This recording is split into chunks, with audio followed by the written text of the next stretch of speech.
See if you possess one or more of these 11 strange habits that reveal you are far more intelligent than you think. Picture this scene. You're sitting in a work meeting or perhaps at a family dinner. All around you, mouths are moving. People are laughing loudly, discussing the weather, traffic, or the latest office gossip. For most there, that's a moment for connection. But for you? To you, it sounds like static noise from an off-air TV. While they talk about nothing, your mind is operating on 5 different tracks. You're analyzing your boss's body language. You're remembering you left a book open on page 42 on your messy bed. You reconnecting an idea you had in the shower this morning with a problem you need to solve next week. You feel a physical, almost painful, urge to get up and leave, to be alone. And because of this, your whole life you've heard the same adjectives. You're too quiet. You're too intense. You're strange. Society has a very efficient way of making you feel guilty for not being average. They look at your silence and call it shyness. They look at your mess and call it laziness. They look at your obsession with details and call it paranoia. But what if I told you they're reading the diagnosis completely wrong? And what if I told you these rare personality traits, which you probably try to hide or correct, aren't factory defects? What if they are, in fact, tactical weapons? The truth nobody told you is this. While most people are spending vital energy desperately trying to fit in and be normal, you're operating on a completely different operating system. You're not just smart. Intelligence is knowing how to solve an equation. What you have is different. You are a born strategist. You are a brilliant mind that functions differently. Today, we're going to deconstruct 11 specific strange habits. Things you do, feel, and think which seem strange to the common observer, but are clear signs of a mind designed for strategy, for creation, and for mastery. The philosopher Arthur Schopenhauer has a famous quote that draws a direct parallel with the idea of illuminating something others do and see. Talent hits a target no one else can hit. Genius hits a target no one else can even see. For Schopenhauer, genius is a kind of biological abnormality where the intellect overloads in relation to will, basic survival desires. This generates a high cost. Each of the habits we're about to explore is a disguised competitive advantage. And if you learn to stop fighting them and start using them, you'll build a life most normal people will never even comprehend. So let's dive right into the first habit. The one that statistically makes you feel most guilty, but is the primary source of your power. Habit 1. You love your alone time. Full stop. Let's talk about Friday night. Your friends are texting on their phones, planning the bar and fun. And when you read those messages, you don't feel excitement. You feel exhaustion. You make an excuse, say you're tired, have work, and stay home. And immediately after sending that message, the guilt creeps in. Why am I like this? Why am I so antisocial? Why can't I just go and have fun like everyone else? But here's the secret nobody told you. You don't hate people. You hate wasted energy. You're a lone wolf, and that's not weakness. It's strategy. Think about the last party you were forced to attend. While most people were just existing there, your brain was working in overdrive. You were reading micro-expressions, analyzing the tone of voice of someone speaking too loudly, processing 3 parallel conversations, and feeling the environment's vibe. For a strategist, a social setting isn't leisure. It's a data deluge. This consumes an immense battery. While your friends leave the party energized, you leave destroyed. It's not weakness. It's the operational cost of having an advanced processor. You are a natural silent observer. The big game changer is understanding what you do with this productive solitude. While they're spending energy on conversations they'll forget by Tuesday, you're in your sanctuary. You're reading. You're planning. You're connecting dots. Monday morning, while they're hungover and catching up on lost sleep, you're fresh, focused, and often with 3 new projects sketched out in your mind. You weren't hiding from the world. You were sharpening your weapons.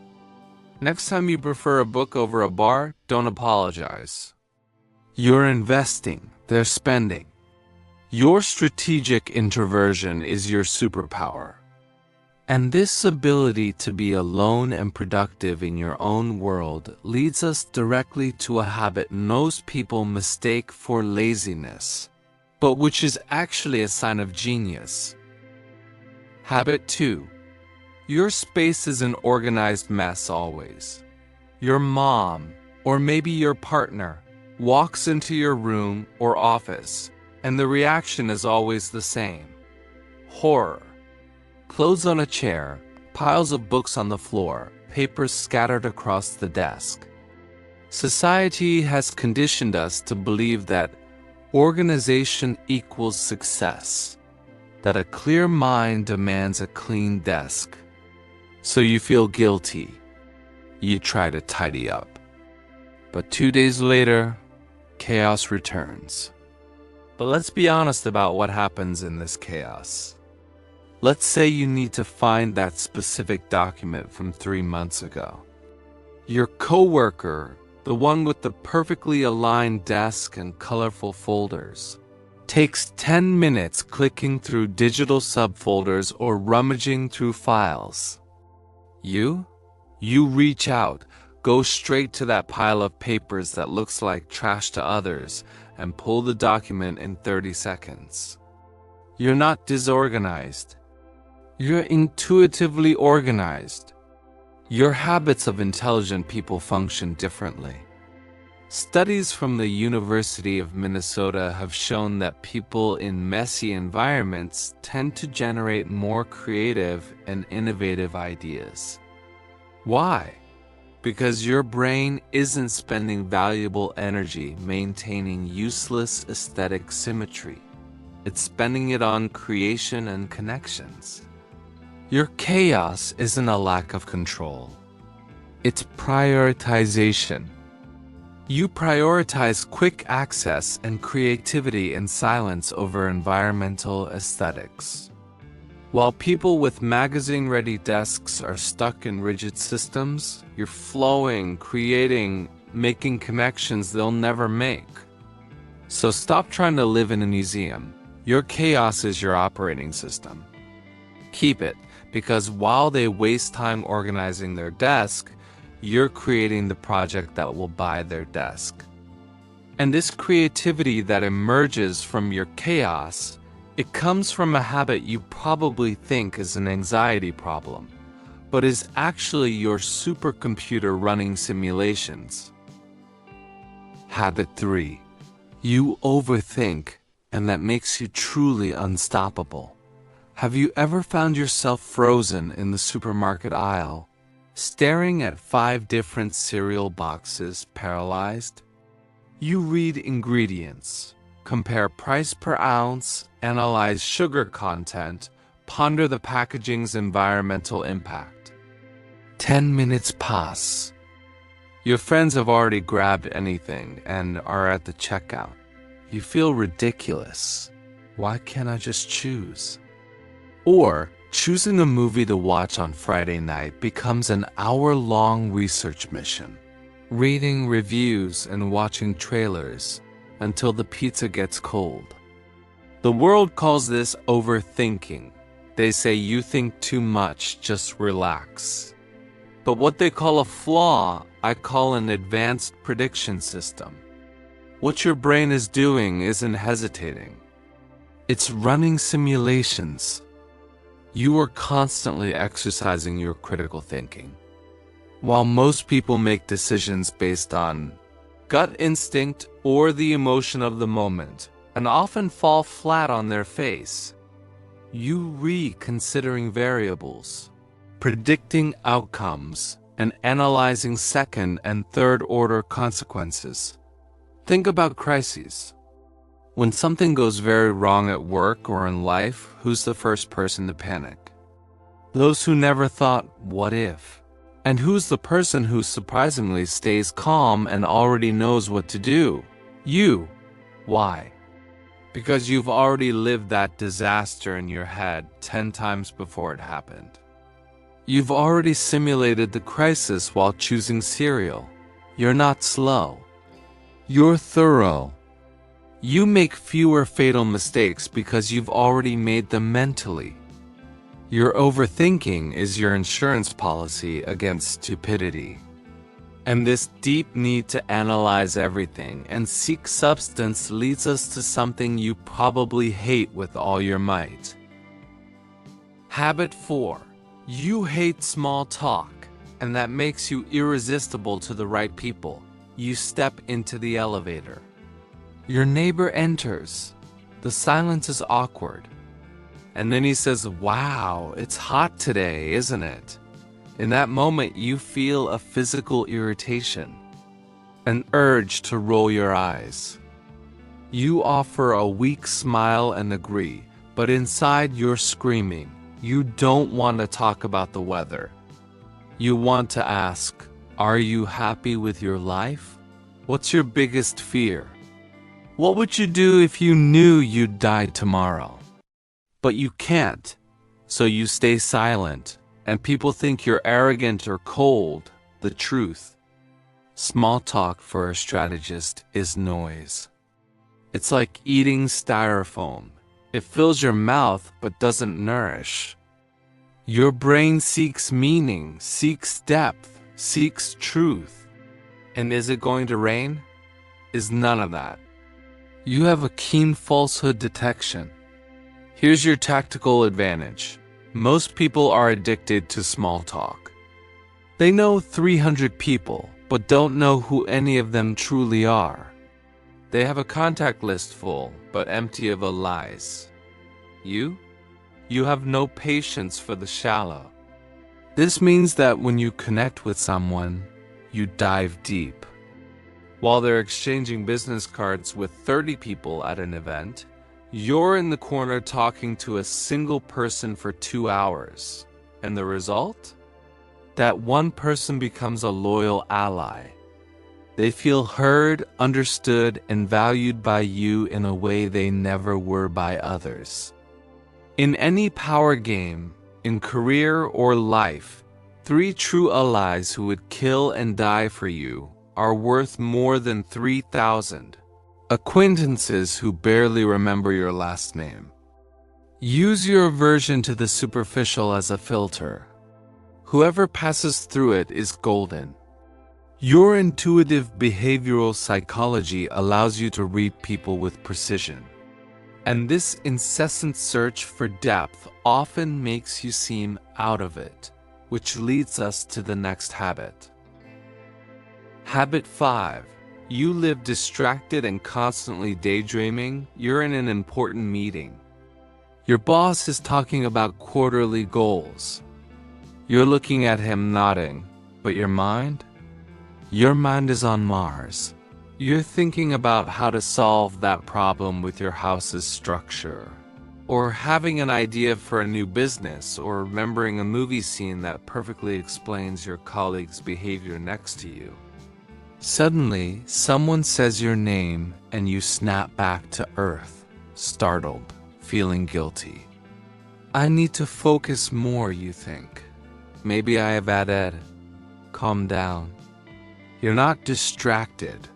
Your brain is just working in the background. You are a silent observer who processes information in depth. Neuroscience calls this the default mode network. It's the state your brain enters when not focused on a specific external task. And guess what? It's in this state that the most brilliant connections happen. Think about your best ideas. The ideas that change the game for you. Did they happen when you were focused on an Excel spreadsheet? Probably not. They happened in the shower, driving, doing dishes. They happened when you were distracted. While others are proud of their laser focus on mundane and repetitive tasks, you're solving complex problems without even realizing it. You're innovating while appearing to just stare into space. Your creativity in silence is your secret engine. So stop punishing yourself for daydreaming. That meeting that could have been an email doesn't deserve 100% of your processor. Let your brain wander.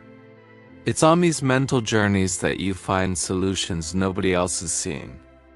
And this creativity that emerges when you allow yourself to disconnect from the external world leads us to a habit many see as loneliness, but which is pure strategy. Habit 6. You have few friends and you prefer its sulfur monoxide. Why don't you go out more? You need to network more. There's immense social pressure for us to always be surrounded by people. Group photos, crowded barbecues, a packed social calendar. And when you look at your life, you see 2, maybe 3 true friends. And honestly, you're fine with that. But the doubt always creeps in. Is there something wrong with me? Am I difficult to get along with? And selectivity is the hallmark of someone with high value.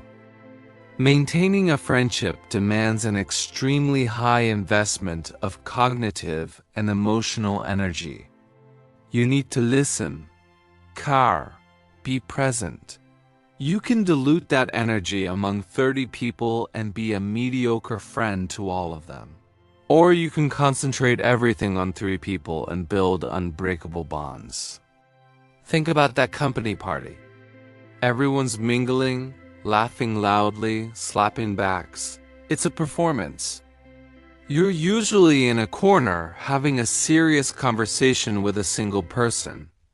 The boss might think you're not integrating, but you're creating a real connection. Someone who doesn't need constant external validation becomes uncontrollable. Your few friends love you for who you are, not for who you pretend to be. When you say no to an invitation, they respect it because they know you don't play games. And when you say yes, they know they can count on you until the end. You're not lonely, you're exclusive. And in the world of business and life, scarcity generates value. Your sovereign self-sufficiency is enviable. Habit 7. You laugh at your own jokes. Often. This has happened to you. You make a comment or think of something funny and start laughing. Maybe you even tell the joke to the group. And the result? Silence. Crickets. Nobody understood. You feel your face burn with embarrassment for a second. But then you keep laughing because to you it was brilliant. You understood the irony, the connection, the absurdity of the situation. Most people would stop laughing immediately. They'd look around, desperate for approval, and feel inadequate. But you laugh alone. And that, my friend, is a superpower disguised as strangeness. You have intelligent sarcasm as a second language. Laughing at your own jokes, even when no one else does, is the definitive sign of emotional independence. It means you don't outsource your happiness. You don't need the world to validate what you find funny, interesting, or valuable. You are self-sufficient. The Stoic philosopher Seneca said, "No one can harm you without your permission." I adapt that to, no one needs to laugh for you to be happy. When you laugh alone, you are declaring independence. You are telling the world, my own approval is enough. People who depend on applause are easy to manipulate. Give them validation and they are yours. Take away validation and they crumble. Not you, you generate your own light. And that makes you unshakable. And this independence leads us to a behavior that seems like lack of focus, but is the foundation of your intelligence. Habit 8. You are incurably curious always. It's 3 in the morning. You should be sleeping. But you're on your phone with 15 tabs open. You started researching airline ticket prices, and 2 hours later, you're reading an article about how octopuses have 3 hearts, and use tools or studying the fall of the Roman Empire. You feel guilty. I waste time on nonsense, you think. I should be focused on just one thing. Wrong. You're not wasting time. You're building an arsenal. Your curiosity is fuel for brilliant minds. The modern world loves specialists. People who know everything about one tiny thing. But the true visionaries, the strategists who change the world, are generalists. When you fall down these Wikipedia rabbit holes, your brain is doing something magical. It's just creating neural connections between subjects that seemingly have nothing to do with each other. It's what we call divergent thinking. 5 years from now, you'll be in a meeting facing a complex problem. The specialist will freeze, but you? Your brain will pull that random piece of information about medieval history you read at 3 a.m., mix it with a physics theory, and boom. You will have a creative solution no one else in the room would be able to see. Your curiosity isn't a distraction, it's fuel. Keep being the weirdo who knows random facts. Your rare personality traits include this infinite thirst for knowledge. And this ability to see the world from multiple angles leads us to a communication habit many consider rude, but which is pure intelligence. Habit 9. You constantly use sarcasm. Always. Someone says something obvious in a meeting. We need to increase profit. And you, without even thinking, blurt out, "Brilliant."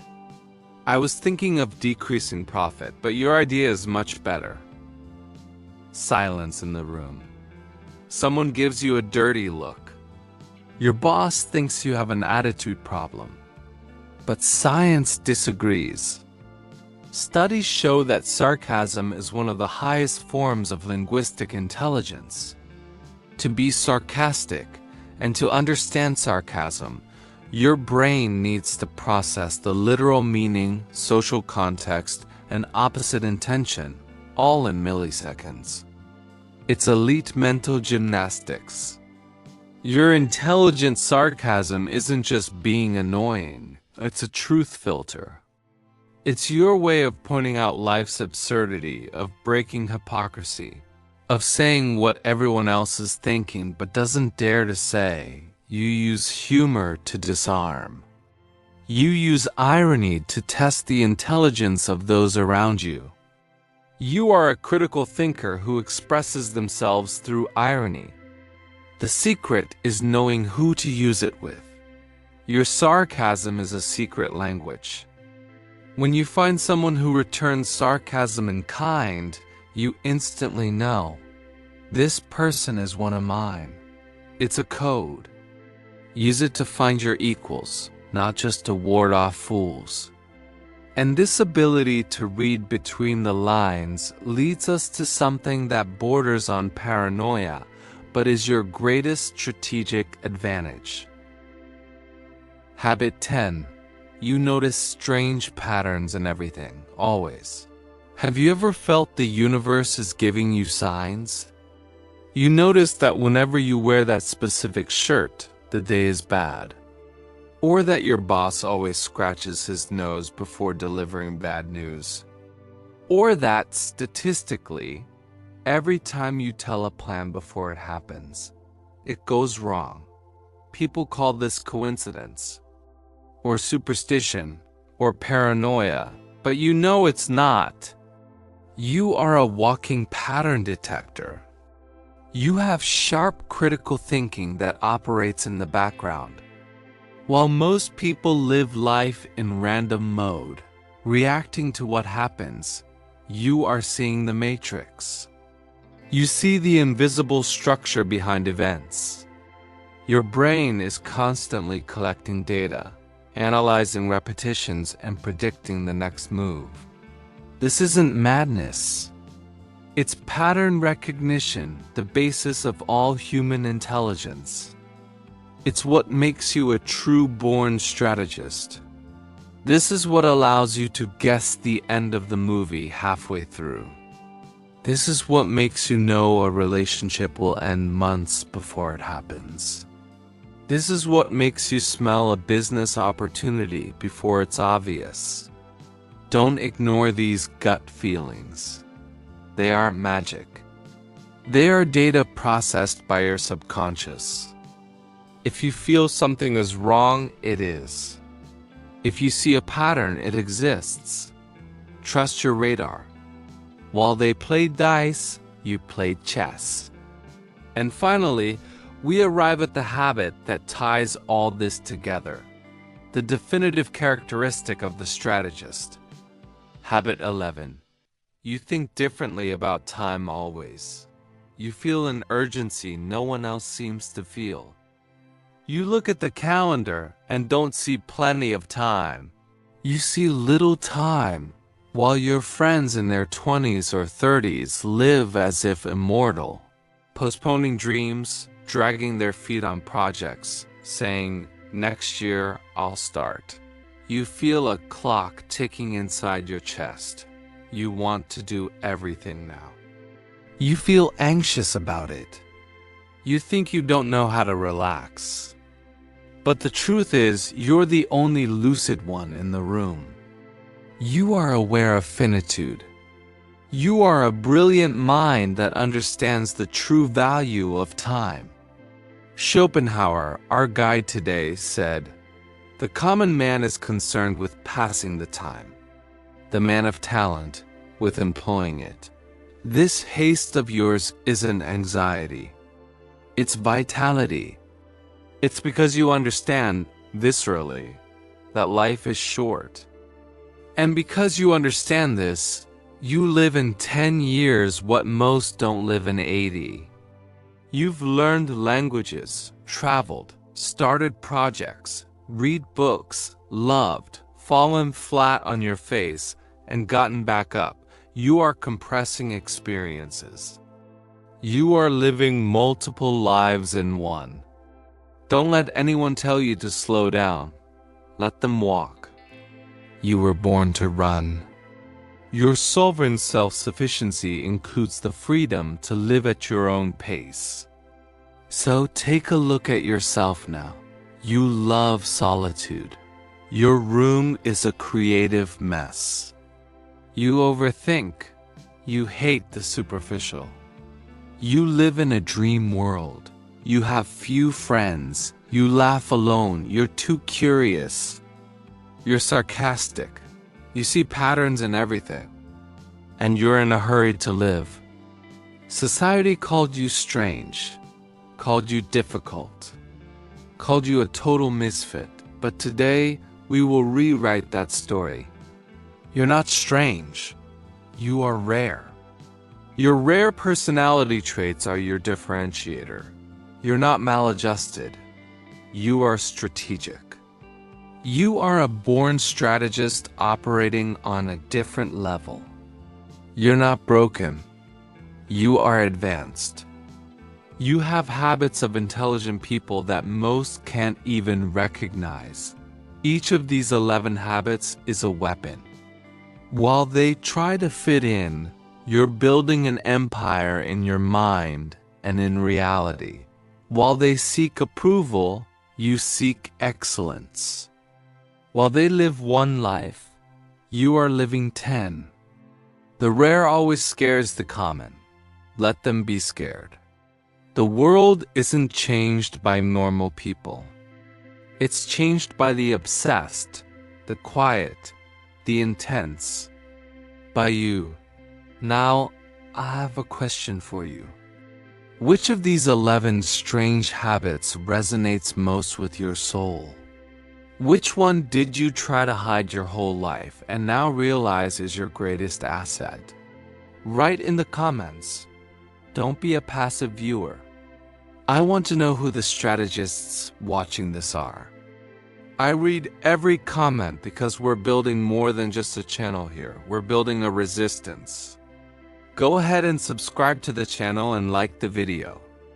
This is vital for this message to reach other strangers who need to know they are strategists. Welcome to the resistance.